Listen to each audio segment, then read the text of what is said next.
기적의 하나님에 대해서 말씀을 오늘 두 번째 나누게 됐습니다. 제가 이 시리즈를 준비하고 기도하면서 기대하는 건 무엇이냐면 그날 주제에 대로 일어나면 좋아요.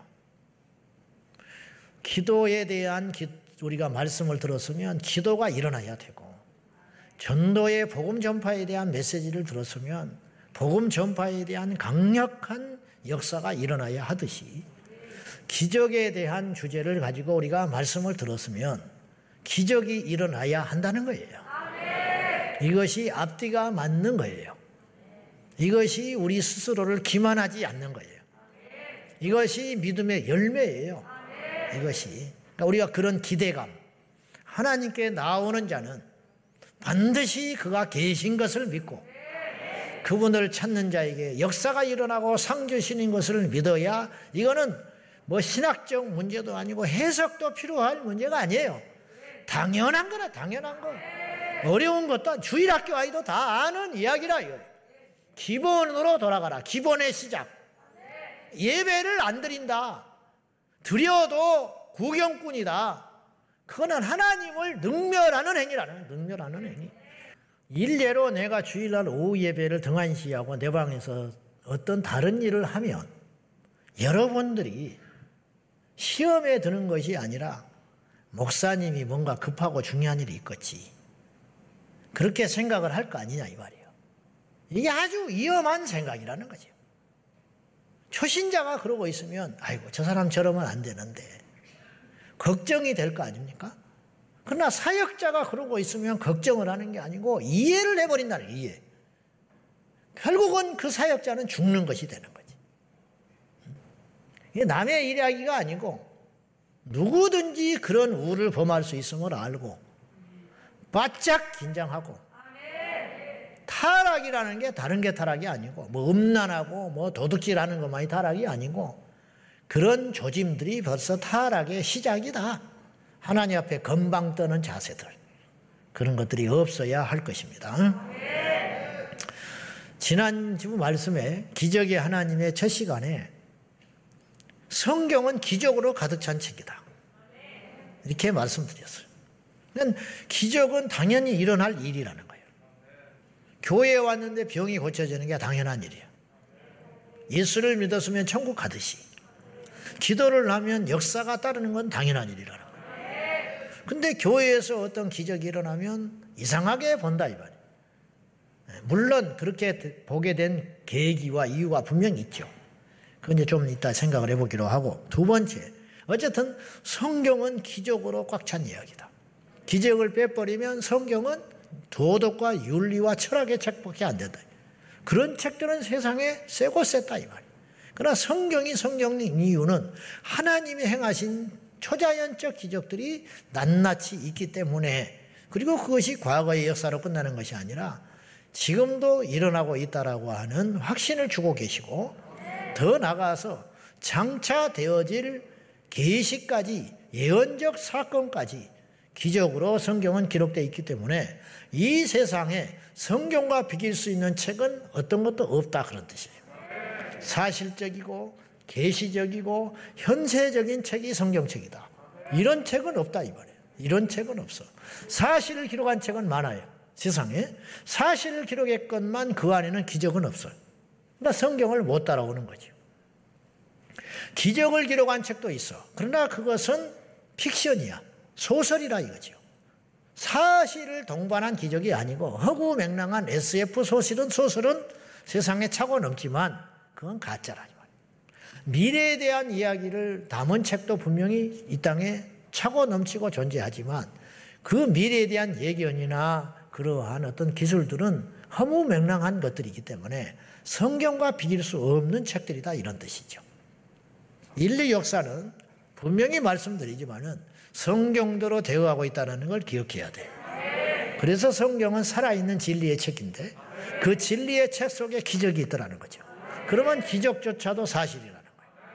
두 번째는 기적에는 하나님의 역사만이 아니라 마귀의 개입으로 일어나는 기적도 있다라는 것을 잊지 말아야 된다. 그래서 우리가 속을 수 있다라는 거예요. 그래서 성경은 우리에게 줄기차게 말하기를 나무의 잎을 보지 말고 열매를 보라고 이야기하는 거예요. 왜냐? 열매는 모속이기 때문이라는 거예요. 말에 집중하지 말고 그의 행동을 보라고 성경은 이야기하고 있는 거예요. 끊임없이. 여러분, 능력이 참일 것 같습니까? 사랑이 참일 것 같습니까? 능력은 속일 수 있어요. 그러나 사랑은 못 속이는 거예요. 은사는 오염될 수 있지만 열매는 오염이 안 되는 거예요. 알겠습니까? 방언의 은사도 오염이 되고 예언의 은사도 오염이 돼요. 마귀가 무너뜨리면은. 그러나 열매는 오염될 수 없어. 사랑이 오염되겠습니까? 절제가 오염되겠습니까? 열매라고 하는 것. 온유와 자비와 열매가 없어질 수는 있지만 그 열매 자체가 오염될 수는 없다 이런 뜻이죠. 말은 속일 수 있지만 행동은 못 속이는 거예요. 겉은 치장할 수 있지만 속은 언젠가는 드러나게 되어 있다는 이런 것들을 보면서 능력이라는 것도 똑같은 병이 낫지만은 하나님에 의해서 병이 낫기도 하고 마귀의 공격으로 병이 낫기도 한다 이 말이죠. 똑같이 하늘에서 불이 내렸지만은 엘리야 시대의 불은 하나님이 내리신 불이지만 요한계시록에 등장할 마지막 짐승이 사람들 앞에 현혹하기 위하여 하늘에서 불을 내리고 만들어 놓은 우상이 생명을 불어넣어 말을 하게 하는 기적은 이건 마귀가 하는 기적이다 이 말의 뜻이에요. 아시겠습니까? 성경에서 불이 떨어지는 경우 소돔과 고모라 이런 거 빼놓고 사람에 의해서 이 땅의 피조물에 의해서 불이 내린 경우가 엘리야 시대에 한 번 있었고 앞으로 있을 것이라고 예언한 계시록에 보면 마귀에 의해서 하늘에서 불이 내린다고 하니 거기에 안 넘어갈 재간이 있겠냐 이 말이죠. 내가 두려운 것은 마지막 때의 거짓 선지자와 적그리스도의 역사라고 하는 것은 마치 가짜 명품 가방이 비쌀수록 더 진품에 가까운 것처럼 더 큰 능력과 그럴듯한 모양으로 거치장을 하고 나타날 것이니까 어지간히 깨워서 정신 차리지 않으면 미혹되는 수가 너무 많을 것이다 라는 것이지요. 그래서 기적도 하나님에 의해서 나타나는 기적과 사탄에 의해서 나타나는 기적이 있는데 그러면 여기서 하나 우리가 궁금한 것은 하나님 앞에 묻고 싶은 질문은 무엇이냐? 하나님은 능히 그것을 막을 수 있으실 텐데 마귀가 그런 기적을 행하는 것을 막으실 수 있을 터인데 왜 이것을 허락하시고 그것을 마치 방조하시는 듯이 놔두냐 이 말이죠. 모르는 일은 아닐 텐데 하나님의 허락하에 하나님의 범위 안에서 그런 일이 분명히 일어나고 있는 것인데 주님은 도대체 왜 이런 역사를 사탄의 거짓 기적을 허락하시는가? 그건 무엇이냐면 우리의 믿음을 시험코자 하는 것입니다. 즉 진리 위에 서 있는 자와 거짓 위에 서 있는 자를 그것을 분별하는 도구로서 참된 신앙과 거짓된 신앙 그것을 분별하는 도구로서 하나님이 마귀의 역사를 사용하는 일들이 종종 있다는 것이죠. 욥의 참된 믿음을 시험코자 사탄에게 시험을 허락하신 것처럼 우리 주님께서 그런 일을 사용하고 있다라는 뜻입니다. 기적의 최종 목적은 분명한 것은 우리의 최종은 구원이에요. 우리의 최종은 천국이고요. 우리의 최종은 하나님께 영광이에요. 아시겠습니까? 먹든지 마시든지 무엇을 하든지 하나님의 영광을 위해서 하라. 어떤 사람이 하나님이 취할 영광을 자기가 받는다는 것은 이건 변절자요, 그건 사단의 종이라는 것이죠. 우리의 마지막 종착역이 천국이 아니고 우리의 바벨탑이 된다면 그 사람은 신앙생활을 잘못한 거예요. 잘못한 거. 기적은 도구에 불과한 것이고 중간 과정에 있는 징검다리에 불과한 거예요. 홍해가 갈라진 게 목적이 아니에요. 홍해를 가르신 이유는 가나안에 들어가기 위한 거예요. 할렐루야. 모세를 쓰신 게 목적이 아니에요. 모세를 보면 안 돼요. 모세를 들어쓰는 하나님을 봐야 돼요. 근데 인간은 그렇지 않더라는 거예요. 인간이라는 건 똑똑한 것 같지만 어리석어서 내 자신부터 그렇지 못하더라 이 말이죠. 모세가 지팡이를 가지고 반석을 깨뜨리고 홍해를 가를 때에 수많은 이적과 역사를 40년 동안 행할 때에 사람들은 지팡이를 봐서는 안 된다는 거예요. 기껏해야 모세를, 이거는 지팡이가 한 게 아니고 모세가 했다. 이것도 틀린 답이라는 거야. 모세를 통하여, 모세 지팡이를 통하여 보이지 않으시지만 하나님이 행하고 있다는 걸 봐야 되는데 인간은 그렇지 못하다. 그래서 여기서 미혹이 일어나고 이단이 일어나고 사이비가 일어나고 멸망이 일어나는 것이죠. 분명한 것은 기적은 최종 목적이 아니고 기적 자체의 목적이 있는 것이 아니고 기적을 통하여 하나님께서 뭔가를 우리에게 이루시고자 하는 것이 있다. 그것이 무엇이냐? 구원의 역사요, 믿음의 열매라는 거예요. 우리 주님이 70명의 제자를 둘씩 파트너 삼아서 보내시면서 조를 짜서 보내시고 그들이 예수님의 이름으로 능력을 행하고 복음을 전할 적에 돌아와서 선교 보고를 하지 않습니까? 그때 보고할 때 이들이 대뜸 나타나는 기적을 가지고 보고를 해요. 주여, 자기들도 그걸 몰랐는가 봐. 그 정도 수준일지를 모르는 거예요. 정말로 주의 이름의 능력이 이렇게 큰지 몰랐다는 거예요. 정말로 주의 이름으로 귀신이 항복하더이다. 주의 이름으로 병든 자가 고침을 받읍디다. 들떠가지고 신나가지고, 그러니까 제자들은 오직 그것만 보고 온 거예요. 예수의 이름으로 병 고치고 예수의 이름으로 귀신이 나가고 신나는 일이죠. 그러니까 예수의 이름 앞에 그들이 굴복을 하더라는 거예요. 그게 나쁜 일은 아닙니다. 그리고 그렇게 보고할 때에 주님께서 당부를 했어요. 내 이름으로 귀신이 나가는 것으로 기뻐하지 말고 그건 아무것도 아니다 그런 뜻이에요. 그건 두 번째다 이 말이에요. 그것을 주목하지 마라 그런 뜻이에요. 너희의 이름이 하나님 나라에 기록된 것으로 인하여 기뻐해라. 이 말을 돌려 이야기해 볼까요? 너희들이 하나님의 나라의 생명책에 기록이 되지 않고 아무런 상관이 없어도 귀신을 쫓을 수 있다. 그게 실제로 성경의 마태복음 7장에 나타나는 일이에요. 7장 22절 이하에 마지막 날에 많은 사람들이 나더러 하는 말이 내가 주의 이름으로 귀신을 쫓았습니다. 내가 주의 이름으로 능력을 행하지 않았습니까? 그런데 내가 왜 지옥을 가야 합니까? 떠들 거라. 항변할 거라. 그 이유는 그 항변은 분명히 그들의 입장에서는 당연한 항변이에요. 이런 능력과 표적을 행하고 내 입에 주여 주여를 달고 살았는데 왜 내가 천국을 못 갑니까? 나 같은 사람이 못 가면 어떻게 합니까? 이건 교만이 아니고요. 교만이 아니에요, 절대. 착각이야, 착각. 속은 거야. 속은 거. 그러니까 주님께서 불법을 행하는 자들아. 누가 그런 식으로 믿으라 했냐 이 말이죠. 불법. 법대로 안 믿었다. 너희들이 믿은 것은 믿음이 아니라는 거예요. 너희들이 신앙한 것은 신앙이 아니라는 거예요. 너희가 행한 능력은 진짜 능력이 아니라는 거예요. 너희들이 예배했던 것은 예배가 아니라는 거예요. 너희들은 내 종이 아니라는 거예요. 그런 무서운 결과를 한두 사람이 아니고 많은 사람이 그런 취급을 받게 될 것이다. 주님이 그렇게 경고했어요. 그러니 기적을 보지 말고 오늘 기적을 사모하자고 하면서도 내가 한편으로 기적을 보지 말자고 하는 이유를 잘 따져봐야 돼. 기적이 필요 없다라는 말이 아니에요. 일어나는 기적을 부정하라는 뜻이 아니에요. 우리가 기적을 행할 수 없다라는 뜻이 아니에요.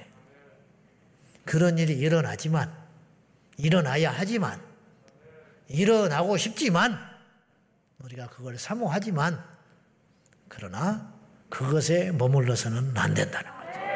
그것에 머무르면 두 가지 현상이 일어나는데 첫째는 교만해져요. 두 번째는 신비주의로 100% 빠져요. 계속 그런 현상만 쫓아다니는 거예요. 그러다가 마귀의 종이 된 걸 자신을 모를 수 있다. 그런 뜻이에요. 이걸 이제 지난주까지 정리를 해본 의미로 말씀을 드렸고, 그러면 우리는 기적을 대하는 자세가 어떠해야 되냐는 거예요. 이게 왜 중요하냐면 어떤 분명한 기적이나 현상이 일어날 적에 이걸 해석할 수 있어야 돼요. 근데 그 해석이 바라야 돼요. 엉뚱하게 해석하면 안 돼요. 그 기적을 대하는 우리의 자세는 첫째는 기적을 부정할 필요는 없다. 기적을 인정하지 않고 기적을 사모하지 않으면 기적이 안 일어나요. 성경은 다시 말하지만 기적으로 시작해서 기적으로 끝나는 책이기 때문에 애써서 성경 속의 기적과 우리 주변에서 지금도 현존하는 하나님의 능력으로 나타나는 기적들을, 그리고 또 우리 자신들의 각자를 통하여 하나님께서 베푸시는 기적의 역사들을 애써서 부정할 필요는 없다. 어떤 바보는 하나님이 방언을 줘가지고 막 혀가 막 널렁널렁 하는데 이를 꽉 깨물고 방언하면 안 된다고. 그걸 어디서 들어가지고. 그럴 필요가 있냐 이 말이야. 서로 피곤하게 그럴 필요가 없다. 이 땅에서 일어나는 기적을 부정하는 것은 미련한 일이고, 현실 속에서 기적이 일어나면 이단이니 신비주의니 하면서 기적을 부정하는 성도들이 의외로 많다는 것을 우리가 주변에서 보고, 마치 또 그런 사람들이 말씀신앙 그러면서 수준이 있는 듯이 스스로의 교만에 빠져 있는 경우들을 우리는 종종 보게 됩니다. 종종 봐요. 근데 손 들고 찬송하지도 않고, 이지적으로 막 이렇게 하면서, 부르짖어 기도도 하지 않고, 기적도 부정하고, 그거 다 필요 없는 거라고. 필요 없다고 말하면 안 돼요. 아시겠어요? 필요 없다고 말하면 안 돼. 그것이 다는 아닙니다. 이렇게 말을 해야지. 필요 없다고 말하면 안 되는 거지. 기적이 왜 필요가 없어? 우리에게는 기적이 필요해요. 왜 필요하냐? 그건 이제 또 따져보자고요. 자, 그럼 왜 이런 현실이 됐냐? 무슨 말이냐? 일어나는 기적을 부정하는 이런 현실이 왜 됐냐? 첫째, 사탄의 전략이에요.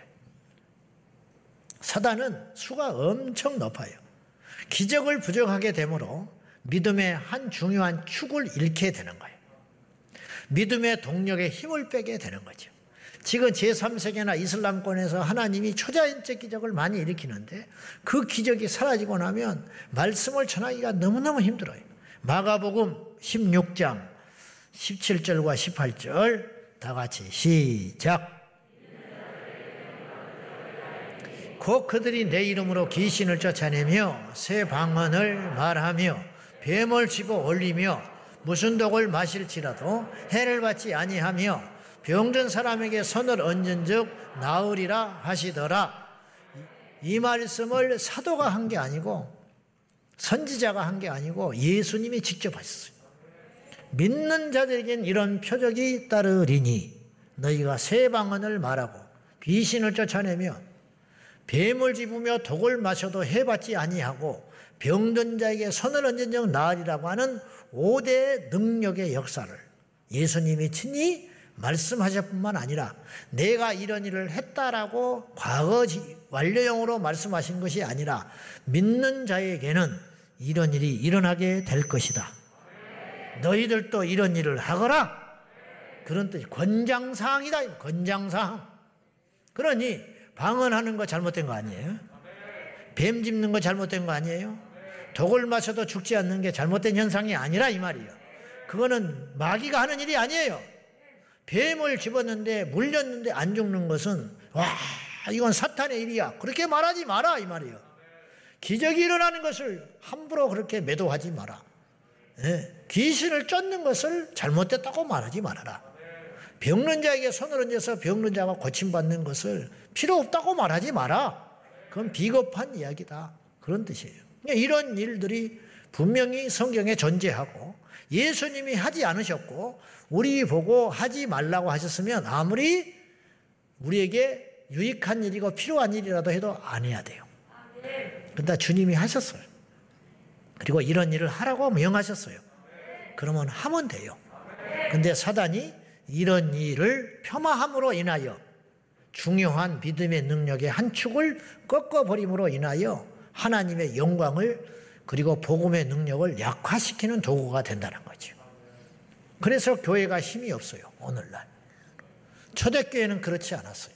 초대교회는 기적이 일상화됐어요. 보세요. 오늘 안진병이가 일어나잖아요.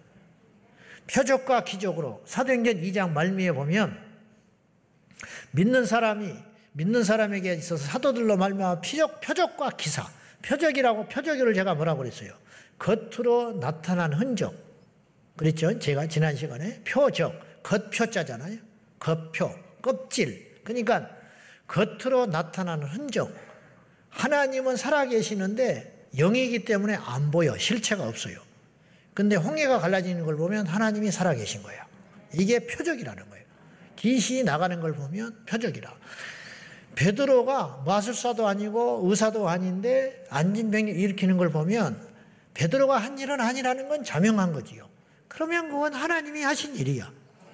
제가 능력도 없고 부족한 종이지만 누군가에게 기도를 했는데 이 사람의 불치병이 나음을 받았다면 그건 내가 한 일이 절대 아니에요. 보이지 않지만 주님이 나를 통해서 하신 일이죠. 그러니 하나님의 능력이 나타나는 것이고 이로 인하여 복음의 증거가 나타나는 거예요. 이로 인하여. 그렇지 않습니까? 하나님이 살아계시구나. 그러면 예배가 진짜구나. 성경이 진짜구나. 교회가 진짜구나. 저 종이 말하는 메시지가 진짜구나. 증명이 되지 않습니까? 이런 도구로 하나님이 표적으로 사용하신다 그런 뜻이에요. 그래서 기적은 중간 도구다. 그러나 중간 도구지만 중요하다. 이런 뜻이죠. 사탄이 이걸 못하는 거예요. 두 번째는 사탄에 미혹된 은사주의자들이 나쁜 열매를 보임으로 인하여 기적 자체가 같이 욕을 먹는 거예요. 기적 자체가. 처음에는 어쩌다가 능력을 받고 겸손하게 능력을 두렵고 떨림으로 행하였겠지요. 대부분 그래. 이럴 수가 있는가. 나 같은 종이 뭐라고? 나 같은 사람이 뭐라고? 이런 일이 일어나는가. 그러다가 점점점 그런 횟수가 늘어나고 능력이 크게 나타나고 사람들이 그 앞에 와서 추앙을 하고 칭찬을 하게 되면은 그리고 변질되기 시작하므로 돈에 물질에 욕심이 생기고 탐욕이 생기고 주변에 있는 사람들을 자기의 도구화하기 시작하면 자기 도구화하기 시작하면 와라 딱 오지요. 가라 그러면 가지요. 막 이런 일이 척척척 진행이 되면 자기도 모른 채 변질이 돼가지고 스스로 신의 자리에 군림하려고 하는 미혹을 절대로 자기 입으로 내가 하나님이니 뭐 내가 능력이니 그런 소리는 안 하지요. 그건 유치한 것이고 그런 말을 하는 순간 사람들이 떠나갈 것이기 때문에 그렇지 않지만 속교만이 더 무섭다. 편하지 않는 교만. 하나님 팔아서 자신이 이득을 취하는 이 더러움. 근데 이건 겸허하기 때문에 잘 모른다 이 말이죠. 잘 몰라. 그래서 자 다시 정리해봐요.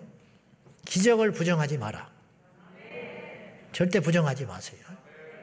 근데 기적을 부정하게 된 현실이 일어나는 이유는 사탄의 전략. 그리고 그 기적을 능력을 사용하는 자들의 오염된 행동으로 인하여 상처가 일어나니까 아예 싸잡아서 기적도 부정하는 일이 생긴다. 아시겠지요? 예언을 부정할 수는 없어요. 근데 예언을 하다가 돈을 구하고 예언을 하다가 교만해지니까 예언에 예자고 말하면 질려버리는 거야. 하지 마. 그렇게 나오는 거지. 두 번째, 기적을 대하는 우리 자세에 대해서 지금 하고 있는 거예요. 기적을 대하는 우리 자세가 어떠해야 되냐. 이게 왜 중요하냐면 제가 지금 지난주부터 서서히 지금 밭갈이를 하고 있는 거예요. 농사 지으려고. 마지막 정점은 뭐냐면 기적이 일어나게 해야 된다는 거예요. 그것 때문에 지금 말씀으로 정리를 조금씩 해가고 있는 중인 거예요. 아시겠지요? 공부하자는 게 아니에요. 이런 것들을 토대로 기적을 일으켜보자는 뜻이에요. 두 번째, 기적을 사모하되 기적의 의미를 반드시 발견해라. 왜 기적을 줬는지를 잊지 말라는 거예요. 아시겠죠? 병 낫는 게 축복이 아니에요. 예수님 만나는 게 축복이에요. 아까 우리가 마가복음 16장 17절에서 18절에 믿는 자들에게 이런 표적이 따르리니 그랬죠? 세방언을 말하며 뱀을 집으며 무슨 독을 마셔도 해봤지 않냐고 귀신을 쫓아내며 병든 자에게 손을 얹은 적 일어나리라 낫게 되리라 그렇게 말씀을 하신 이유가 뭔지 아세요? 그 전에 마가복음 16장 17절 18절이었는데 16장 16절에 보면 너희는 만민에게 복음을 전파해라 그래요. 너희는 만민에게 만민 모든 인류 모두에게 우리 주님의 비전과 스케일이 얼마나 큰지 보십시오. 지금 우리가 이런 말을 하면 이상한 말이 아니야. 지구촌 시대가 됐기 때문에 2000년 전 세계를 향하여 이렇게 너희는 나가서 복음을 전해야 한다는 소리는 우리 주님이 이 우주 만물의 주인이라는 사실이에요. 주님이 제자들에게 말씀하시길 너희는 천하 만민에게 복음을 전해라. 천하 만민. 실제로 그렇게 됐어요. 엄청난 일이지요. 엄청난 일. 천하 만민에게 복음을 전하라. 믿고 세례를 받는 자에게는 구원을 받게 될 것이지만 믿지 않는 자에게는 심판을 받게 되리라.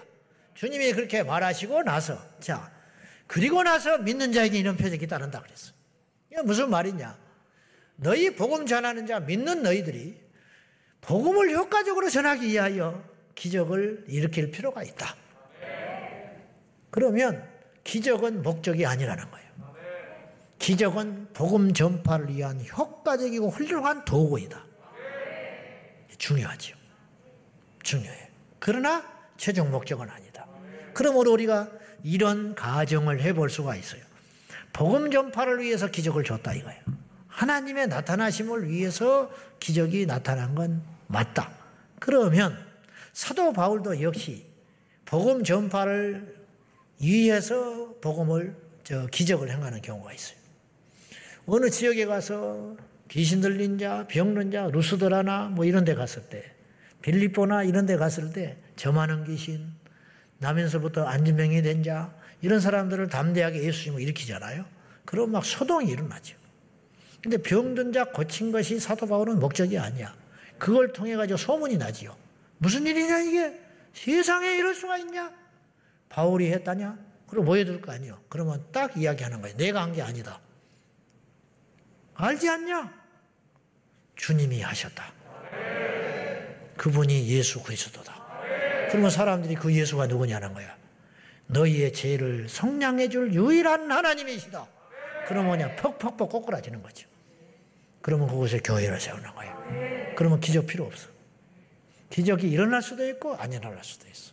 이제는 중요한 목적을 성취했기 때문에 구원받는 거, 믿음의 확증을 얻는 거, 그런 도구로서 기적을 사용했다라는 걸 잊지 말고 기적을 사모하되 그 의미를 발견할 수 있어야 된다. 그런 뜻입니다. 마태복음 10장 8절 다 같이 시작. 병든 자를 고치며 죽은 자를 살리며 나병한 자를 깨끗하게 하며 귀신을 쫓아내되 너희가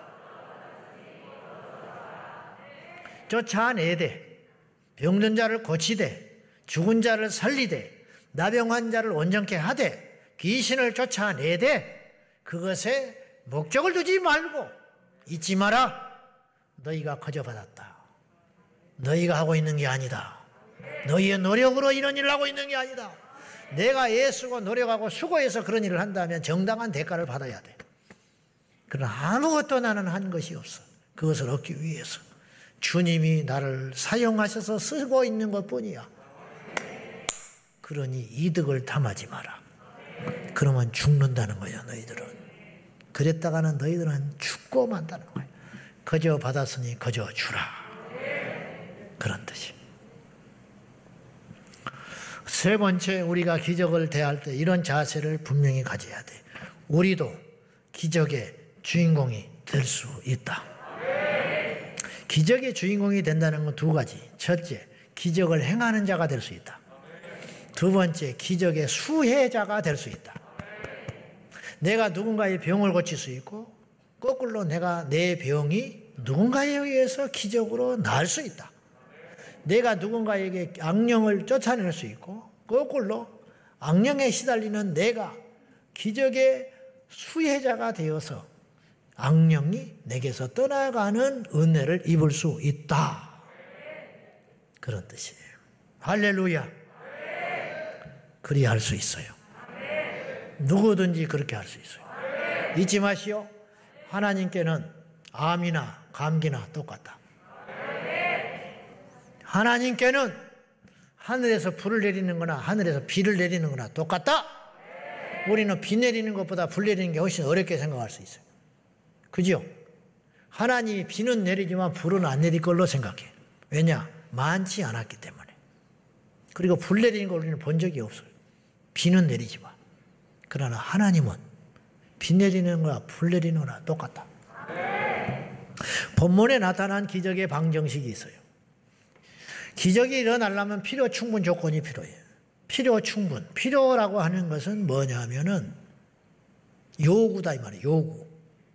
오늘 우리가 읽은 사도행전 3장의 말씀은 너무 익히 잘하는 말씀이니까 설명이 필요 없을 정도예요. 여기에 필요의 조건이 나와요. 필요의 조건. 그건 뭐냐? 안진병이. 안진병이가 없었으면 기적이 안 일어나요. 베드로가 안진병이를 만났기 때문에 기적이 일어난 거예요. 멀쩡한 사람 만났으면 기적이 안 일어나요. 예수님이 삭개오를 만났기 때문에 구원의 역사가 일어난 거예요. 의로운 자랑은 아무 일도 안 일어나요. 오늘 우리가 죄인이기 때문에 이 자리에 왔어요. 의로우면 이 자리에 올 수 없어요. 올 필요 없습니다. 죄인이기 때문에 주님이 필요해요. 예수님 말씀하셨어요. 건강한 자에게 의원이 무슨 필요가 있냐? 이 세상에 의로운 자만 가득 차다면 감옥이 무슨 필요가 있습니까? 이 땅에 병든 자만 하나가 없다면, 병든 자가 없다면 의사가 무슨 필요가 있습니까? 약이 무슨 필요가 있습니까? 병든 자에게 알아야 의원이 쓸데 있느니라. 건강한 자에게 의원이 쓸데 없듯이, 그리고 병든 자에게 의원이 필요하듯이 이 땅에 죄인이 있기 때문에 내가 왔노라. 그래서 죄가 클수록 은혜가, 용서가, 하나님의 베푸신 축복이 크다.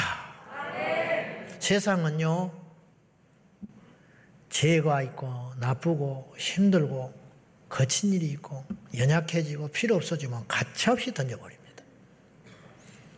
내가 연약할수록 더욱 귀히 보시는 주님. 자식한테만 할 수 있어. 남도 연약하면 던져버려요. 형제도 귀찮다고 던져버려. 부모도 힘 빠지고 연약하면 던져버려. 유일하게 부모만이, 정상적인 부모를 전제할 때 부모만이 연약한 자식을 더 붙잡는 거예요. 근데 찬송은 그렇게 이야기해요. 내가 연약할수록 더욱 귀히 여기시는 주님. 우리가 연약하기 때문에 주님이 무시하시는 게 아니고 더 귀히 여기신다. 우리가 실패했기 때문에 주님이 더 아파하시는 거예요. 세상은 실패한 사람은 기회 안 줍니다. 세상은 실패한 사람은 무시합니다. 그러나 하나님은 실패했기 때문에 다시 기회를 주시는 거예요. 승승장구한 사람한테는 기회가 필요 없어요. 넘어졌기 때문에 주님이 손을 내밀어 주시는 것이지, 펄펄 뛰고 돌아다니는 자에게 손을 내밀 이유가 없다. 그런 뜻이에요. 오늘 안진병이가 있었기 때문에 베드로가 필요했던 거예요. 그래서 이게 필요 조건이다. 홍해가 막혔으니까 갈라지는 역사가 일어나야 돼요. 홍해가 아니고 맨 땅이었다면 이스라엘 백성들은 기적이 필요 없는 거예요. 여러분에게 기적이 필요한 사람이 분명 이 자리에 있어요. 사방이 막힌 사람에게 기적이 필요해요. 막혔기 때문에, 병원에서 포기했기 때문에 기적이 필요해요. 할렐루야. 기회가 없기 때문에, 방법이 없기 때문에 그 사람에게 기적이 필요했어요. 혈루병 12년 동안 앓는 여인이 왜 예수님께 나왔습니까? 의원을 만났고 돈도 다 허비했다 그랬어요. 성경에. 이 사람 저 사람 만나서 속았어요. 사기꾼도 만났고 진짜 의사도 만나긴 했지만 능력이 안 돼. 진짜 고쳐준다고 했는데 만나보니까 안 돼. 그래서 재산이 다 거덜났어요. 그러니까 예수님께 나올 수 있는 필요가 생겼다. 삭개오가 의인이었으면 뽕나무에 올라갈 필요가 없어요. 탕자가 밖에 나가서 승승장구하고 아버지가 가져간 재산을 가져다가 더 사업 벌리고 더 부자가 됐으면 아버지 찾지도 않아요. 망해가지고 후정물이나 먹고 있으니까. 그때서야 아버지가 생각이 나는 거예요. 아버지가 필요한 거예요. 거지가 됐기 때문에. 충분 조건은 뭐냐 그러면 필요 충분 조건. 충분이라고 하는 것은 뭐냐면 필요를 채우는 것이라는 거예요. 안진병을 일으키게 되는 충분한 조건은 뭐냐? 첫째, 믿음. 믿음이 있었잖아. 누구에게? 안진뱅이는 믿음이 없었어요. 베드로에게. 즉 충분 어떤 기적이 일어나기 위해서는 반드시 하나님의 손에 붙들린 참 종이 있어야 돼요. 믿음의 종이 있어야 역사가 일어나는 거예요. 그러면 필요 충분 오늘 본문에 나타난 기적의 방정식이 있는데, 첫째, 하나님이 개입하신 참된 기적에는 반드시 믿음의 사람이 있어야 한다. 반드시 믿음의 사람이 있다. 그냥 어떤 일은 안 일어난다. 베드로와 요한은 믿음의 종들이었어요. 기도하는 종들이었어요. 참된 하나님의 사람은 참된 열매가 맺히게 되어 있어요. 그 열매가 뭐냐? 겸손. 사도행전 3장 12절 다 같이 시작.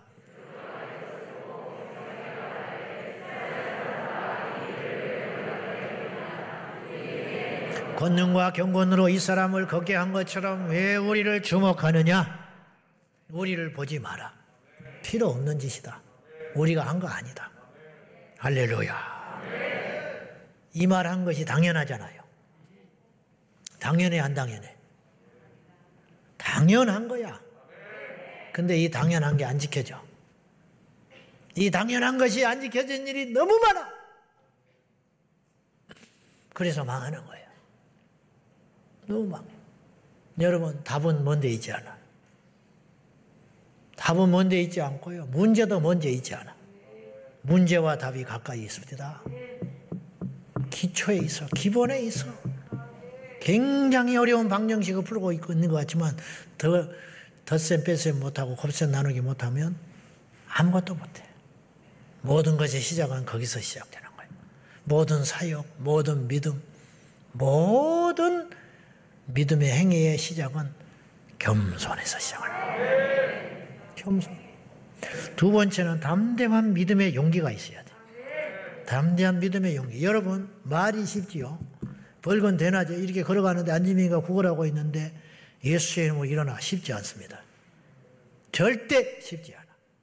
교회에서도 쉽지 않아. 누가 병든 사람이 있다. 기도해 주는 거 결코 쉽지 않아. 내가 주의 종이지만 어떤 병든 자가 찾아왔을 때 믿음으로 진실함으로 기도하지요. 내가 진실함으로 기도하는데 말 이상하네. 그건 어려운 일이 아니에요. 그런데 내가 하는 말은 뭐냐면, 여러분 밖에 나가서 우리 전도팀들이 전철에 서 있는 것이 쉬운지 아십니까? 차별금지법 전단지 나누는 게 쉬운지 아세요? 다 문제 있다고 그래요. 차별금지법 믿는 사람이라면. 근데 나가는 사람은 몇만 분의 1이야. 내 말이 거짓 아니죠? 안 나갔다고 해서 정죄하자는 게 아니라, 나간 사람들이 뭐 막 그렇다는 게 아니라 실제로 그렇다 이 말. 실제로 안지명이가 있는데 나가서 손을 얹고 일어날 수 있는 확률은 10만 분의 1도 안 돼요. 시도하는 것 자체가. 근데 그런 믿음에 담대한 용기가 역사를 일으킨다는 거예요. 그러니까 성령의 절정의 충만함, 하나님의 손에 붙들리는 믿음의 역사가 충만할 때는 이것이 되는 거예요. 이것이 안 될 때는 그냥 지나가는 거예요. 이해되십니까, 여러분? 성령의 충만하면 보여요. 보이고 이게 눈에 띄기 시작하는데, 그것이 사라지게 되면, 내 안에 빛이 사라지게 되고 예수 이름의 능력이 사라지게 되면 전도 대상자가 안 보여요. 그것이 사라지게 되면 막 거기들이 왔다 갔다 하는데 잡을 생각이 안 들어. 그냥 저건 부자구나. 아이고 나는 언제 저런 부자가 되보냐. 이따위 생각만 하고 있지. 저 영혼이 불쌍하게 안 보인다고요. 그러니까는 믿는 사람조차도 차별금지 반대한 거에 대해서 뭘 그렇게까지 하냐고 그러고 있잖아. 뭐냐? 깨어있지를 못하는 거야. 문제의식이 없는 거야. 안 믿어서가 아니라 이것이 안 느껴진다는 거지. 근데 그것이 느껴질 때 역사가 일어난다는 거지. 느껴질 때 믿음의 화력을 집중시킬 수 있으니까. 다윗이 그 문제의식이 있었기 때문에 골리앗과 싸우러 나간 거예요. 뭐 괜찮다느니, 아니면 내가 무슨 수로 이기냐느니, 뭐 어쩔 수 없는 거냐니, 힘없는 나라가 어쩔 거냐느니, 이렇게 나갔으면 믿음의 역사가 안 일어나는 거예요. 나면서부터 안지명이가 무슨 수로 일어나느냐, 이거는 중간에 사고 난 것도 아니고 이건 될 수 있는 일이냐 라고 생각했다면 절대 역사가 안 일어나지요. 그러나 저 사람도 된다, 저 사람도 고칠 수 있다, 이게 믿음의 시작이다 이 말이에요. 병원에서 손 들었지만은 하나님이 하시면 된다라고 도전할 적에 역사가 일어난다 이 말이에요. 이것이 믿음의 강력한 도전. 이래서 문제될 게 뭐가 있냐 이 말이에요. 이래서 소리낼 게 뭐냐 이 말이에요. 목만 아프면 돼. 조금 수고만 하면 돼. 몇 발짝 움직이기만 되지. 베드로가 예수님을 일어나라. 안 일어났다. 아닌가 보다. 가자. 그러면 되는 거야. 그리고 기도하고 내려왔어. 근데 또 앉아있어. 한번 더 해보자. 그러는 것이지. 뭐 내가 해? 주님이 하시지. 베드로가 해? 주님이 하시지. 할렐루야. 주님이 그걸 기뻐하는 거예요. 그런 거를. 야, 저 기특하다. 저렇게 믿는데 내가 도와줘야지 어떡하겠냐. 저렇게 대책 없이 믿어버리는데 어떡하냐. 응? 그죠? 하나님이 책임져요. 도전하면, 일 벌리면 주님이 아버지시기 때문에 책임지신다. 마지막으로 반드시 모든 기적에는 하나님의 영광이 나타나야 돼. 오늘 8절 9절 읽고 마쳐요. 시작. 뛰어서서 걸으며 그들과 함께 성전으로 들어가면서 걷기도 하고 뛰기도 하며 하나님을 찬송하니 모든 백성이 그 걷는 것과 하나님을 찬송함을 보고. 할렐루야. 이 안지명이가 계속 반복해서 하는 소리지만 베드로가 고쳤다고 안 믿었어. 그러면 베드로를 칭송했겠지. 그는 알았어요. 예수 이름으로 일어난 걸 알았잖아. 다른 사람들은 못 들었지요. 베드로와 안지명이는 알아요. 주님이 하셨다고. 그러니까 누구한테 영광 돌려야 돼? 주님께. 그래서 하나님을 찬미하며 펄펄 걸어다니고 뛰어다니며 인생이 달라졌잖아. 이것이 기적의 열매야. 하나님이 하신 열매들. 하나님께 영광. 할렐루야. 우리 모두 믿음으로 도전해. 그리고 필요 충분 조건을 딱 채워서 하나님이 하실 걸 기대함으로 어떤 일이 일어났을 적에 하나님께 영광. 기적은 반드시 일어납니다. 우리가 그 기적의 수혜자가 되시고 기적의 능력자가 되시기를 예수님의 이름으로 축복합니다. 헤롯은 하나님께 영광을 안 돌렸어요. 그 재능은, 그 리더십은, 그 연설의 능력은 포유했다고 하는데 연설 잘했다 그러듯이 지도자에게 있어서 연설은 굉장히 중요한 거예요. 마음을 녹여버리는 거예요. 와, 저럴 수가 있냐? 저렇게 말을 잘할 수 있냐? 그 소리를 듣고 헤롯이 했어. 그날로 하나님이 쳐버리니까 충이 먹어서 죽어버렸어요. 이게 무서운 일이야. 이게 구약에 일어난 일이 아니야. 신약에 우리와 똑같은 신약 시대에 일어난 일이라는 걸 기억해야 돼요. 영광을 하나님께 안 돌릴 바에는 어떤 일도 안 일어나는 게 나아요. 어떤 사람에는 기적이 축복이고 어떤 사람은 기적이 저주요. 우리 모두는 기적이 축복이 될 수 있도록 관리를 잘하고 하나님께 영광 돌릴 수만 있다면 우리에게 이 기적이 계속 일어날 줄로 믿습니다. 우리 제자 왕성교회 모두가 기적의 주인공이 되고 기적의 능력자가 되고 기적의 수혜자가 되되 하나님이 하셨다. 영광 돌리는 우리 모든 성도들이 되시기를 주님의 이름으로 축복합니다.